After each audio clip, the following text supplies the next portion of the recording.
Hi, Taylor T. Carlson back with another video for you. We're going back on the retro console kick today. We've already looked at several other retro consoles, and today we're going to take a look at the Sega Genesis Mini. Like I've said in some of my previous reviews, I mostly had Nintendo systems growing up, so I actually didn't have a Sega Genesis, although a lot of my friends did, and I had a chance to play one and many of the best games on several occasions. Not to mention several of these have been reissued on virtual console services and retro compilations and the like. The Sega Genesis Mini includes 42 built-in games, 40 Genesis games, and then 2 bonus games of sorts. You got franchises represented on here like Sonic the Hedgehog, Toe Jam and Earl, Echo the Dolphin, Fantasy Zone, Shining Force. I'm not going to go through and name every single game, but you can easily find the list online. It is a pretty diverse and eclectic mix, so it does cover most genres. The bonus games include an unreleased version of Tetris as well, which at the time was, of course, largely known for being more associated with Nintendo. I mean, these days you have Tetris games on just about every game system you can possibly think of. Like the other retro consoles on the market from various manufacturers, the listings of games do differ from region to region somewhat.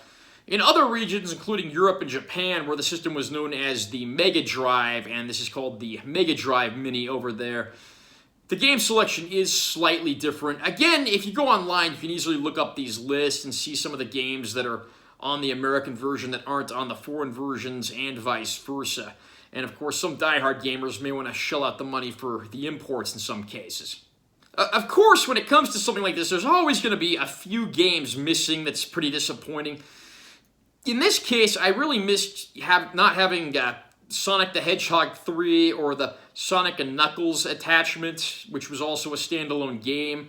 Supposedly, there are some issues that prevent Sonic 3 from being reissued. I'm not going to go into that here because, honestly, I don't even know enough about that.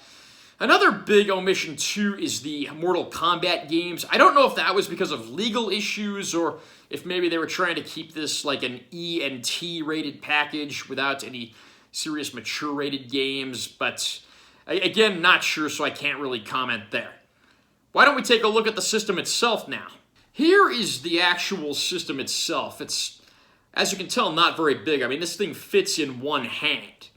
But there you get a nice little close-up of the front of the system. You got the classic Sega Genesis logo in there in the middle, 16-bit, functional power light. Got your power switch right here. Got a reset button to return to the menu. There's even a little headphone volume adapter there and a spring-loaded game slot. Those are strictly aesthetic and not functional, but again, I thought they were great retro touches, and I'm glad that they actually did that. The controllers themselves are USB controllers. You, of course, can see the ports right there. And then it actually comes with everything you need to start playing, including a power brick, an HDMI cable, and 2 controllers.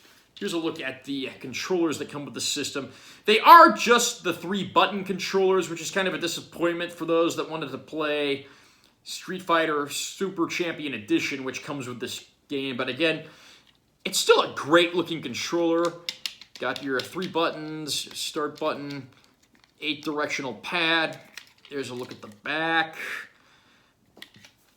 You can actually buy separately released 6-button controllers if you do want to play Street Fighter on here, as well as a few of the other games that make use of the 6-button arrangement. I actually did a review for one of those controllers not too long ago, so you can look that up and check it out if you want to see it as well. Another great feature that really sets this mini console apart is that you can actually change the language on the system, and it will change the region of the games. It's not just a menu change. Like, for instance, if you change the language to Japanese, Mega Man The Wily Wars becomes Rockman Mega World, in which the character is always referred to by his Japanese name, Rockman. Likewise, the Japanese version of Contra Hardcore is actually a little easier than its American-released counterpart because one hit kills you in the American version, but in the Japanese version, you actually get 3 hit points, so it's actually a little easier. If you're getting your butt kicked in the American version, that might be a good alternative to try out. You'll also find a lot of the features that have become standard in the interfaces of these systems, like you can add a border around the screen, or you can do like a stretch screen option that'll fill your entire widescreen television set. Personally, I don't recommend doing that because it really distorts the graphics and makes them look pretty ugly. I just like to go with plain old 4x3 with no border, just black matte bars on the side. That's what's always been my preference when it comes to contents that was originally in this ratio. Another advantage Sega has over Nintendo and their retro consoles is that on Nintendo's retro consoles, you actually have to get up and hit reset in order to go back to the menu. Sega includes the option of holding down the start button for 3 seconds, and that'll bring up the save state menu, from which point you can reset or change your game, save your states, or do whatever you need to do. Hopefully, if Nintendo does more retro consoles, they follow suit here and follow Sega's example. I will be honest, not every game in this collection is a great game. They definitely have the quantity advantage over Nintendo and their retro consoles, but overall I think Nintendo, despite having fewer games in their retro systems, actually has the better overall selection of said games. That said, I still think that the Sega Genesis Mini has a lot of classics that are begging to be rediscovered, and retro gamers or collectors of old retro consoles, this is one you will definitely want to add to your own collection for a number of reasons. After getting years and years of inferior clone Genesis systems and all the random non-Sega sanctioned systems on the market, it's nice to have an official product that actually does justice to these old games. Again, not everything in here is a classic per se, but it's nice to have an authorized system to play these on with authentic feeling controllers, a great interface, and pretty much any modern convenience you could possibly think of. Have you picked up a Sega Genesis Mini yet?